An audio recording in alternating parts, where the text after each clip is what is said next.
Bismillahirrahmanirrahim. Bapak Ibu semua, bagaimana kabar hari ini? Semoga dalam keadaan sehat walafiat dan saya turut berdoa semoga Bapak Ibu tetap semangat untuk thalabul ilmi dan ilmu-ilmu yang dipelajari dapat bermanfaat serta dapat menambah amalan jariah kelak di akhirat. Amin amin ya rabbal alamin. Bapak Ibu semua, pada kesempatan kali ini kita akan belajar bersama bagaimana menyimpan hasil penentuan dan atau penyusunan peta konsep dari proyek analisis data penelitian kualitatif melalui software Atlas TI. Hal pertama yang harus kita lakukan itu adalah klik softwarenya terlebih dahulu.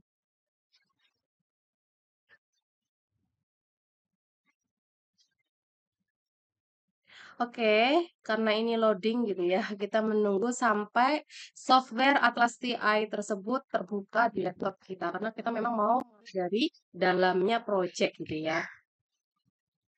Oke, setelah Atlas TI terbuka, Bapak Ibu pasti akan melihat ya histori dari proyek yang sudah dilakukan analisis data penelitian kualitatif di software tersebut. Apabila Bapak Ibu ada yang belum pernah melakukan dan baru satu kali melakukan proyek, nah pasti historinya juga akan terlihat sesuai dengan file name-nya yang sudah dilakukan gitu ya. Selanjutnya adalah kita klik dari judul yang akan dimaksudkan atau difungsikan untuk penyimpanan peta konsep.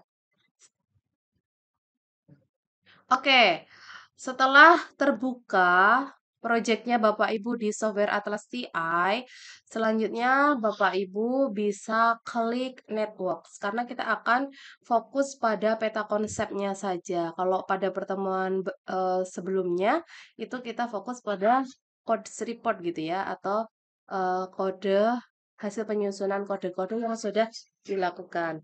Oke. Mohon maaf apabila ada noise-noise ya Bapak Ibu ya. Baik, selanjutnya kita klik-klik network-nya. Nah, setelah kita klik network, di sini akan muncul terkait network yang sudah kita buat gitu ya. Dan tentunya di sini akan terlihat nih hasil dari network yang sudah kita buat. Salah satu di antaranya itu adalah peta konsep. Apabila Bapak Ibu kesulitan untuk mengidentifikasi pada Network Manager, Bapak Ibu bisa klik ini nih, segitiga ke kanan, itu diklik sampai memunculkan Network Manager-nya ini. Nah, oke. Nah, di antara yang sudah tersusun pasti salah satu di antaranya itu adalah eh, peta konsep gitu ya, peta konsep yang sudah disusun. Ini adalah dari kategorisasi atau tema, kategorisasi atau tema, kategorisasi atau tema, dan ini kategorisasi atau tema. Selanjutnya ini ada kelihatan karena 24 pasti di dalamnya ada gabungan antara kategorisasi atau tema yang sudah ditembakkan gitu ya, jalurnya. Nah, kita klik-klik saja, klik-klik sampai dia muncul di layar project kita. Nah, kita bisa ke kiri kan supaya lebih apa namanya terlihat lebih lebar. Atau kalau misalnya Bapak Ibu mau merapikan kembali bisa di layout ya Bapak Ibu ya, pakai layout ini sesuai dengan apa namanya eh, keinginan Bapak Ibu enggak apa-apa ini layoutnya itu bisa berubah-ubah ya. Tapi yang jelas peta konsep tersebut bisa dibaca oleh jangan seperti ini nggak bisa dibaca nih. Peta konsep tersebut bisa dibaca oleh yang memberikan tugas, dosen pembimbing, dosen pengampu mata kuliah, atau eh, orang yang ingin membaca peta konsepnya Bapak Ibu gitu ya. Waduh, ini kalau ini sangat kecil sekali ya Bapak Ibu ya. Oke, kita pakainya sirkular aja coba. Oh, ini terlalu berdempet-dempetan orthogonal tree. Oke. Saya menggunakan ini. Nah, kalau misalnya Bapak Ibu mau mengefitkan, mau menyesuaikan kanan kiri rata kanan kiri atas bawah, bisa pakai fit to window. Oke. Setelah ini bagaimana? Nah, karena yang diminta adalah hanya peta konsepnya saja gitu ya. Bapak Ibu kalau misalnya mau mewarnai gitu kan sudah ada ya penjelasannya di bagaimana cara penyusunan kode. Nah, di situ sudah dijelaskan di pertemuan sebelumnya gitu ya. Setelah ini bagaimana? Silakan klik tools yang di atas, export, lalu klik print. Nah, nanti di sini ada printer. Ini kan macam-macam sekali ya. Kalau Bapak Ibu nggak apa namanya belum pernah mengklik ini pasti ada apa namanya pilihan yang lain gitu ya. Bapak Ibu bisa memilih Microsoft Print to PDF. Lalu boleh menyesuaikan karena ini itu gambarnya ke kanan ke kiri, berarti biasanya pakai landscape supaya nanti tidak terpotong. Tapi kalau misalnya Bapak Ibu menggunakan layout yang lain, nanti bisa menggunakan portrait. Jadi Bapak Ibu bisa menyesuaikan orientation-nya ya. Nanti pakai landscape atau pakai portrait. Setelah itu, Bapak Ibu klik print. Nah, setelah klik print, Bapak Ibu nanti diarahkan untuk di mana penyimpanan terkait dengan file tersebut gitu ya. Nah, misalnya saya nyimpannya di dokumen. Selanjutnya, Bapak Ibu bisa menamai file tersebut sesuai dengan arahan yang diminta oleh baik itu dosen pembimbing, dosen pengampu, ataupun orang-orang yang ingin apa namanya membaca peta konsepnya Bapak Ibu. Misalnya peta konsep nama lengkap gitu ya. Atau hal lain yang sesuai diharapkan oleh pembaca peta konsepnya Bapak Ibu. Selanjutnya klik save.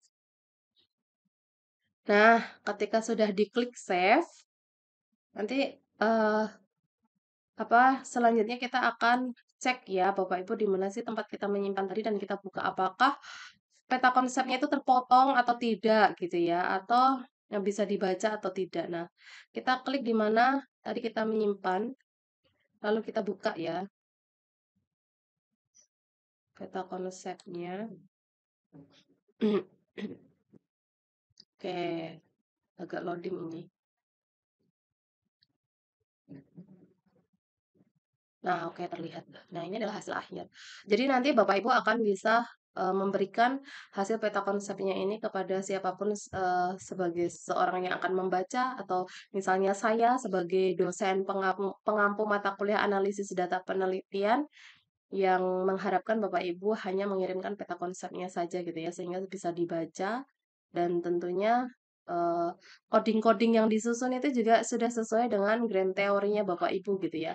Kalau konseptualisasinya judulnya adalah desain strategi pengembangan kurikulum, maka coding-codingnya ini ya berkaitan dengan pengembangan kurikulum gitu ya. Tidak menggunakan kata negatif maupun kata positif atau apa kalimat tanya dan lain sebagainya gitu ya. Oke, Bapak Ibu semua, ini adalah hasil peta konsep dari project analisis melalui software Atlas TI. Atlas TI.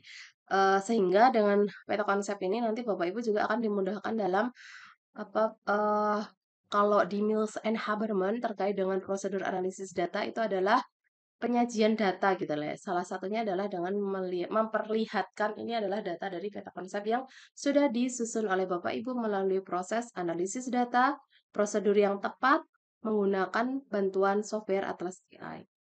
Baik Bapak Ibu semua, semoga pembahasan kali ini dapat bermanfaat oleh Bapak Ibu semua. Tentunya seperti yang di awal saya juga berdoa semoga Bapak Ibu semua tetap semangat untuk talabul ilmi dan ilmu-ilmu yang dipelajari dapat bermanfaat sehingga kelak menambahkan jariah kita di akhirat. Sekian dari saya, sampai jumpa pada pembahasan selanjutnya. Terima kasih.